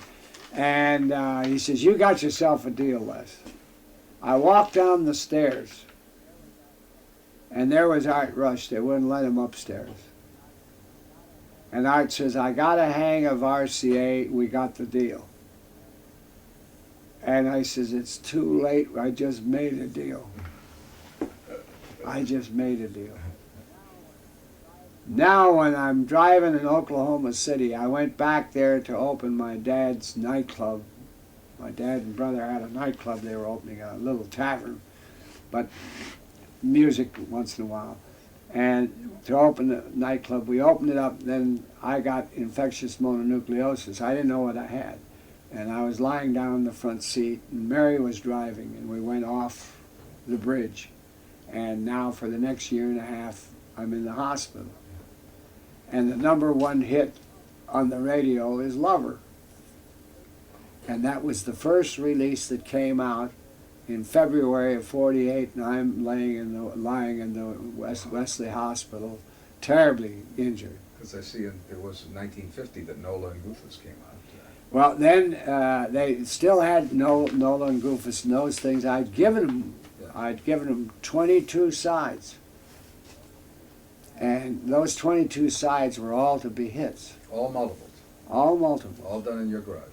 No, they weren't all done in the garage, but many were done in the garage. That one was done in the garage. And this preceded Patty Page going out and Oh, this is way before Patty Page. Sure. This turned the light on for Patty.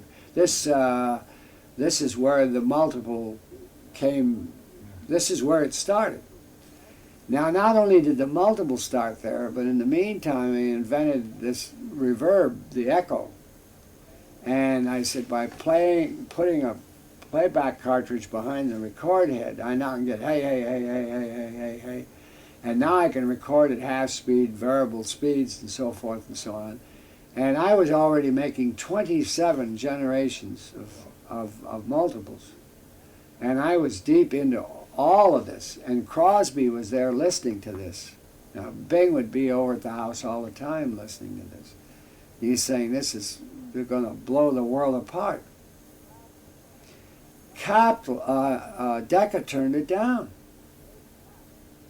Dave Kapp said, I think it might be all right as a novelty, but I don't think it'll ever make it. And I said, well, you're not the guy I'm looking for. So I went to RCA with Art Rush, walked across the street to Capitol, tipped a car over. Capitol released the record of Lover. And of course, I couldn't make anything else because I'm in the hospital. Now, until this right arm, they cut the cast off and it's fixed in this position, then I go back to playing again. So I had to finish things like Caravan, Brazil, with my arm like this in a post. There's a post right here. Ooh. Now, the only thing it could move was this thumb. So I put a thumb pick on it and I laid the guitar this way. And so the lead part of anything after Lover was made with just a thumb pick and my finger in a cast. And I have a picture of it. Yeah. And Jim Conklin, I showed it to Jim, so. When did you get the idea to put Mary and do these multiples with vocals? All right. Now, with Mary, the idea happened in 48. Okay. And lying in the hospital there, I said, I know what to do. I know what to do. When I get out, this is what I'm going to do. So when I got out, I started with Mary. And when I made the records with Mary, singing on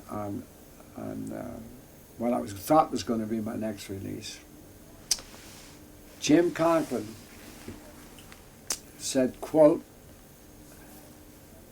she has a plaintive, folksy, Wisconsin dairymaid voice. She's good.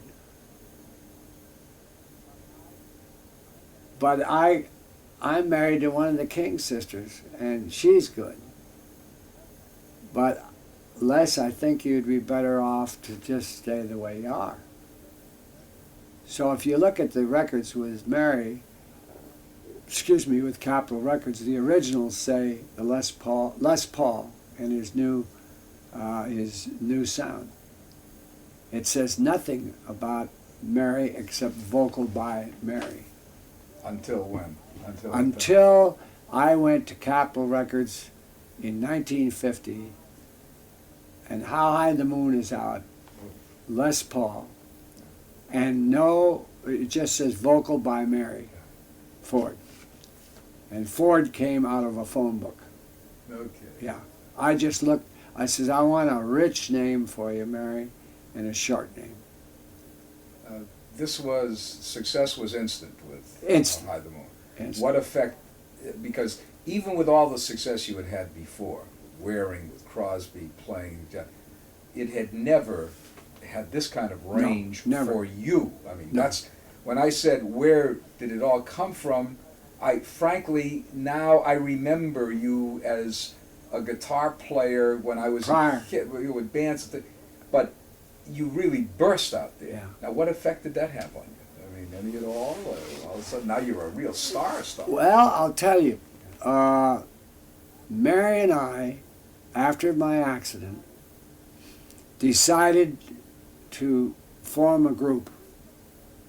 And she's going to play rhythm guitar in the group and sing. So it's Les Paul Trio and the voice of Mary Ford. Okay? Excuse me, at that time it wasn't even Mary Ford. It was Colleen Summers. It wasn't even Mary Ford then yet. And so we went to, we went on tour to open at the Blue Note in Chicago. And having Mary in a street dress and me dressed like I am now, and the Relief Band in tuxedos didn't go over very well as far as the owner was. And so Frank Holstein, who owned the Blue Note, opening night fired us with the new Les Paul Trio with Mary in it.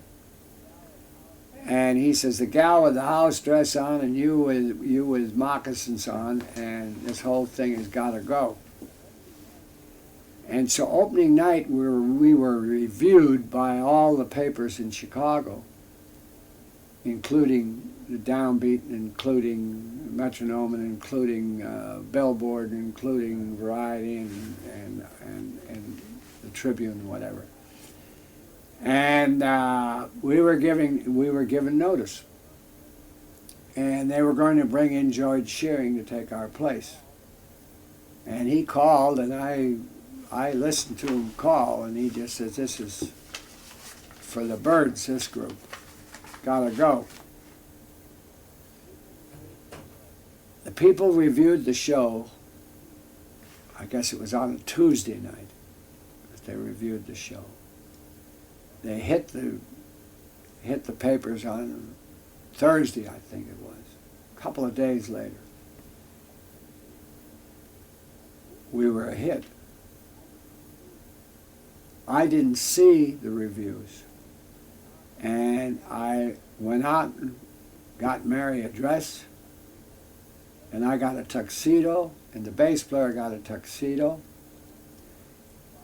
and I saw the marquee out there when I went to the Blue Note, and it said, "The world's greatest guitarist." He took the old marquee down and put up a whole new thing because he'd read the reviews, and the reviews were like 100% raves. And this is before the records. Before the no, this Lover was out. Oh, Lovers, but before How High the Moon, and before she it's was before How High the Moon. Yeah. Now I had How High the Moon. Now here's what happened, and this is what's so interesting. I didn't have. This is where How High the Moon started. Holstein says, "Forget the tuxedo, forget the dress, and do just what you're doing.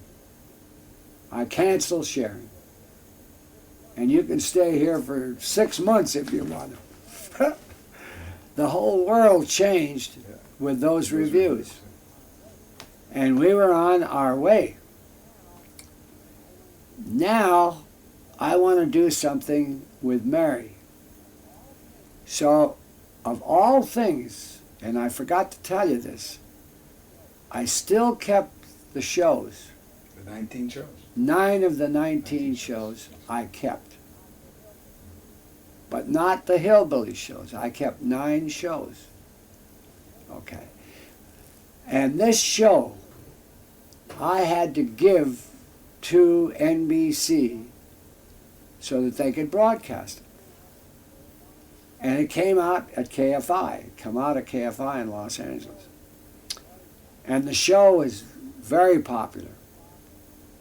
And it was the talk of the industry out there, because we didn't hear it back here. Now Mary and I leave the Blue Note in Chicago to come to Bop City in New York to be with Louis Armstrong, on the bill with Louis Armstrong. The night we landed in New York, they closed. So Mary and I are in New York, and I sent the bass player off because there's no use having a bass player if we're not working and we're broke. So he went back to Chicago, and I said, Mary, let's stay in New York and find a place to record, because we have to do these radio shows. And so I put Mary on the radio shows, and I came up with a new idea for the radio shows.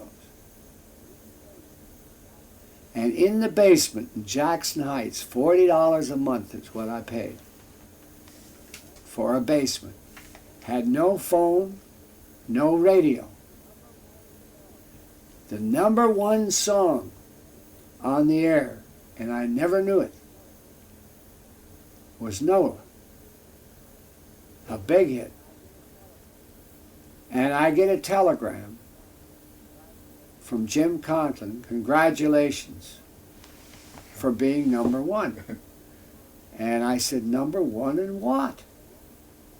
I don't have a phone. I don't call Jim. I have no idea that he released Nola, and that I'm #1 out there. Now I'm recording with Mary in this basement, and this is there's a little insert here. Guy sitting in the front row at Fat Tuesday says, "What was the very first record you ever made with your sound on sound?" And I says, "Nobody's ever asked that question, but when I go home I'll look it up." And I dug it out. It's right aside of me here. #1. The #1 reel of tape. The first thing I did with the tape machine was record the NBC show. For the next 19 weeks, I did nothing but radio shows. Now here's the shocker. All the songs from the radio shows were released on Capitol Records as phonograph records. Including How High the Moon Is? Including all of Did them. them all in Jackson Heights? All in Jackson. And All on those the records? road. I'm Confessing? You got it. Oh my God. You got it. Just one more. There's one more chance. All recorded there, not in the Capitol Studios? No? No Capitol Studios, not even our garage. But now, of course, you're famous. Now, of course, you're famous. Yeah. And did you start working dates and things like that? No. We kept making, and Mary'd say, "Why does it have to be record length?" Because I says, "I want to send these back to Capitol. These are record length because these are going to be our next releases for Capitol." So they're all from the radio shows. The originals are right here. My God. I have 36 shows now that Mary and I do with talking now. There's a lot of dialogue, Sure. right? When I'd have to find which show it's on, but I can take the very show that I made, How High the Moon, with Mary. Okay, and I demonstrate how it's made.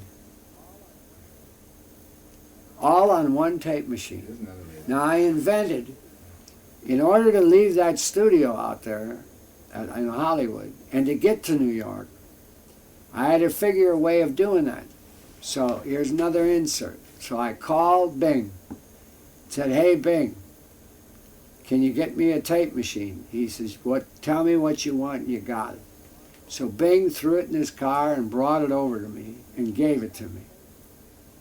When I got the tape machine, I looked at it and said, now how can I go on the road with one tape machine and do all this? With two, you can bop back and forth between them. I'm going to do it all on one. So I figure out in my head how to do sound on sound. By putting a fourth head on there, I can just erase the previous track and I can keep multi-tracking on and do it by sound on sound with four heads. And have my echo and have everything, my reverb, delay. Okay? So Mary and I carried this tape machine in a station wagon with us. So when we ended up in New York, I got the tape machine in Chicago at the Blue Note. Okay? And the guy says, what was the first song that you made? And I said, I remember it very well because the hotel I stayed in was at St. Lawrence, and next door, Wayne King was playing. And I said he had a big hit on Josephine. And Josephine was the first number that I recorded on the sound on sound, the multitrack. Okay? But not the multitrack with one on two. I invented that later. Yes. That was invented in 1952. And that was, and what records came out of that? Well, I'll get to that.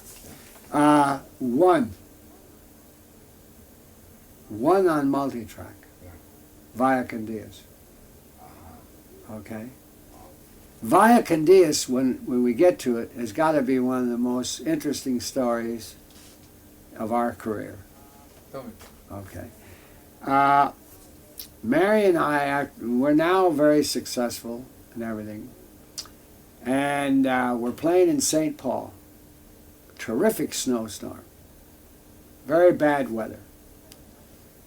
Beautiful weather as far as I'm concerned, because, you know, I should have been an Alaskan husky. It makes no difference to me about snow. And I turn the radio on, and I hear a gal, Anita O'Day. I know who it is. And Anita is singing, Via con Dios, my darling. You know, may God be with you, my love. Boop-a-doop-doop-doo-doo, you know. And she's swinging the hell out of this thing. And I'm listening to it. And I said to Mary, she's sewing her dress on the bed. I says, do you like that song? She said, I don't know what it is. She said, I like it, but I don't know what it is.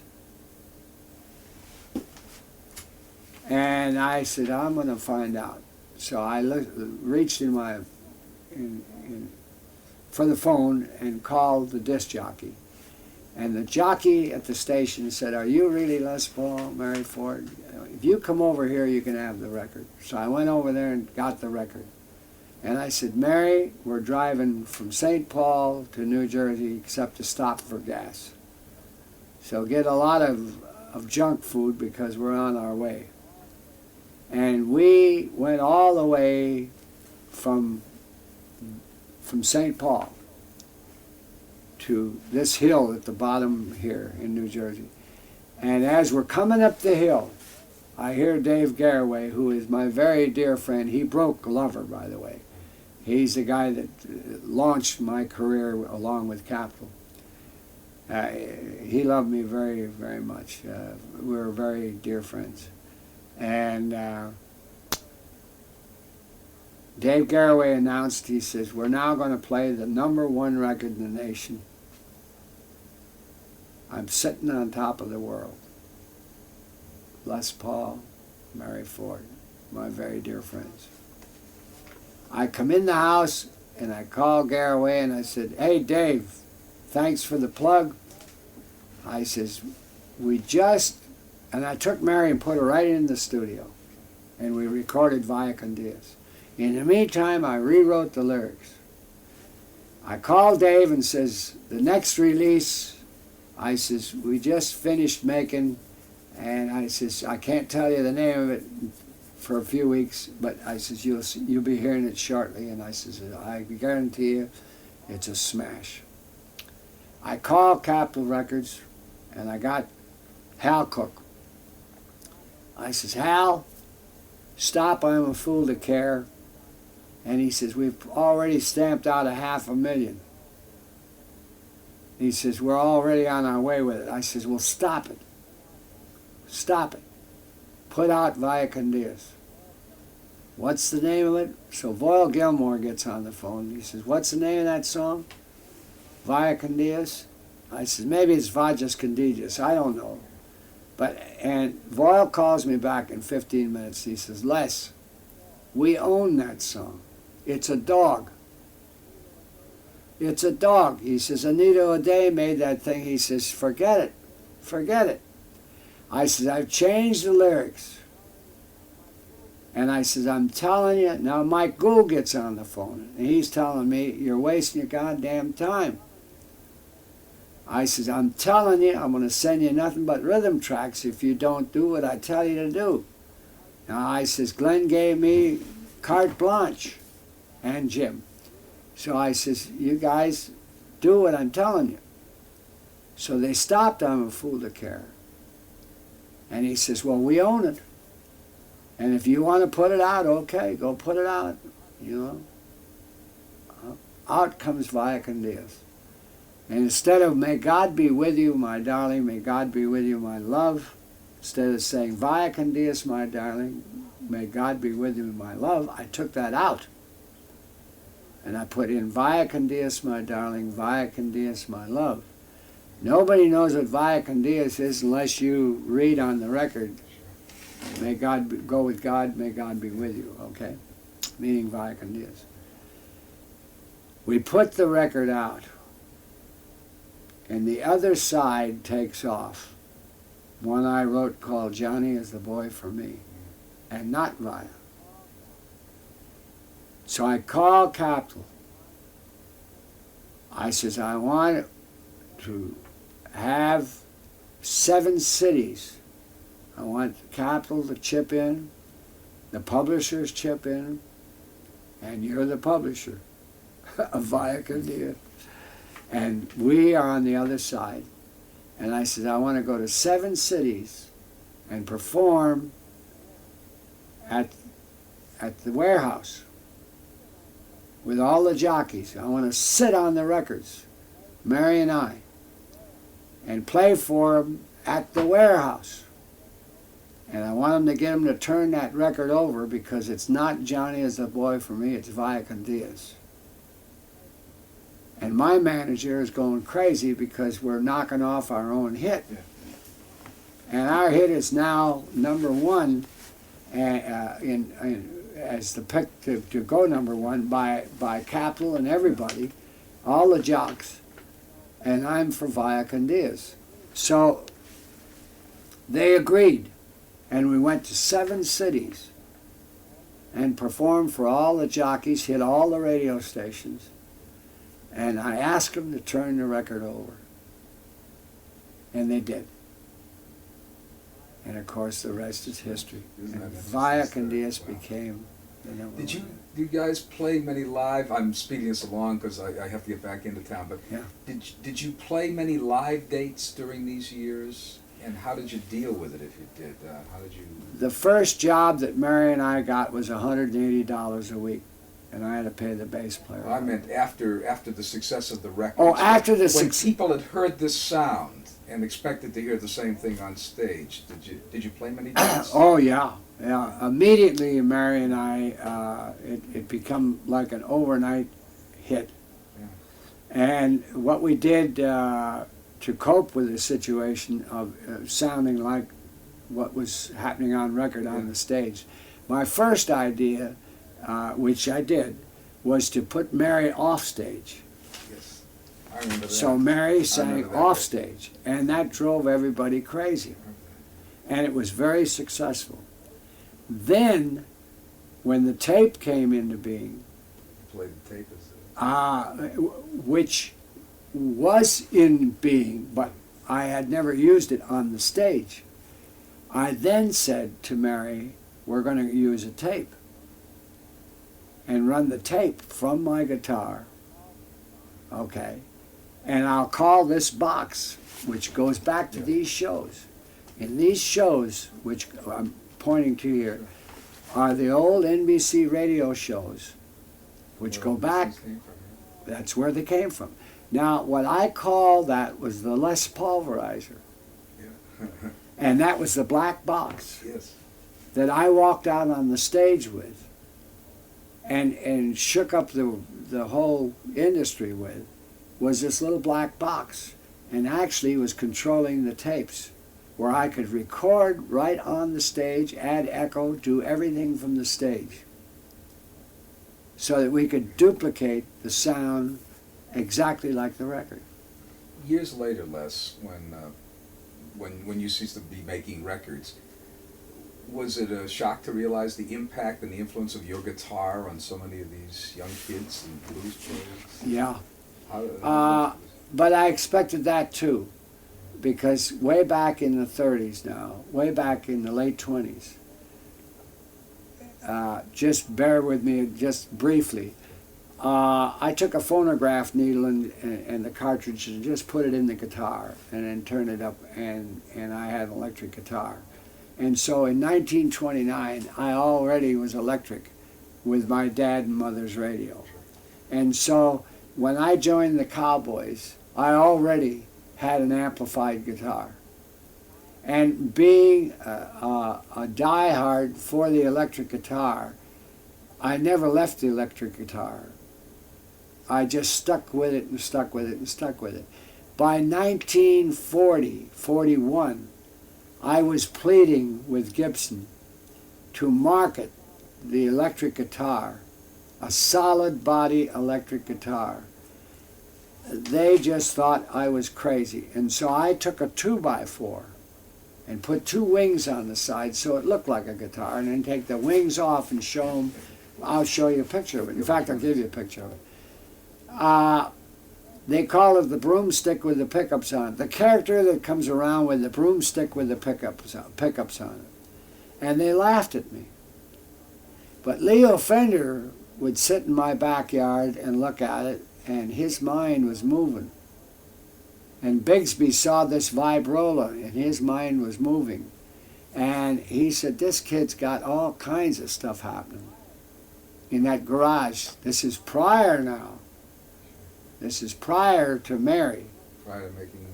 This is the multiples. And later on, all these kid blues players started picking up on these Les Paul Gibson guitars. In the late 50s, you're talking in the middle 50s and 60s. From there on, sure. 60s.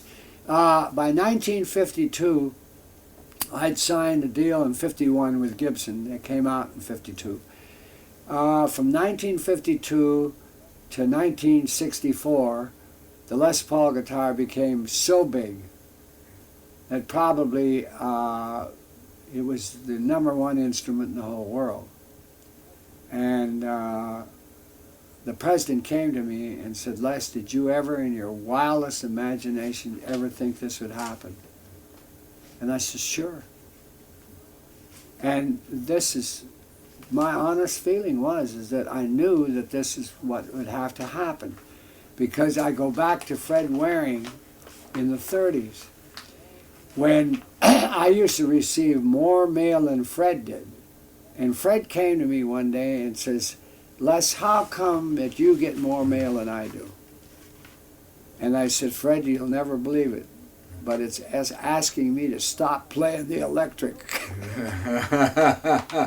Nobody wanted me to play the electric guitar. The musicians in the band says, why don't you go back to the acoustical instrument? It's better. And I says, no. So I approached Fred Waring and said, Fred, would you help us decide? And he says, it's simple. Let's vote on it. And my trio and Fred Waring sat in his office, and we put 4 votes in the hat, okay? And we just jokingly opened them up, and they all 4 unanimous stay with the electric. So I said, Fred, why did you vote for the electric? And he says, well, obviously, he says, you can reach more people with it. He says, they in the back row can hear you. And he says, it has so much more dynamics, so much more power. It's different. He says, that's the way to go. What would be the price of a 50s Les Paul Gibson guitar now? Well, Les Paul guitar now, maybe anywhere from